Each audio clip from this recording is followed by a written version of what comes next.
In one of your songs, you call yourselves los abuelos del ska, so that means the grandfathers of ska. Although you're not as old, you really were the first ska group in Venezuela. So why did you choose ska to be your style? The first, the Los Abuelos del Ska, we make this song a lot of time. Maybe it was one of the first songs of the band. We make it in this time to dedicate the song to the band we love. For example, the Scatalites, the Specials, Magnets. So the time run, and we are right now become the abuelos del ska because we are very old. We have our band have a long history.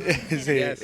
And I read that the city of Caracas, or the special district of Caracas, has Yes. big influence on music. So Sí. in what way? See, where it's Caricuao. Caricuao is a little district that we born almost us, and we began to make ska reggae because we have a very influence of the Caribbean from the Caribbean musician. It's a multicultural country. It's open to the Caribbean Venezuela, and he received all the influence from Caribbean, Central America, and on the other side, on the south, the influence from the Andes, Brazil, Argentina. You like orange color.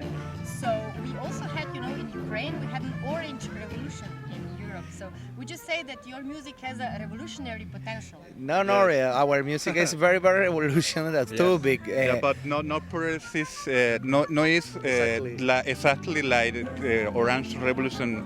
And the sky, naturally, the sky, the colors of the cat is colors black and white. So we introduce the orange into the culture of the ska music.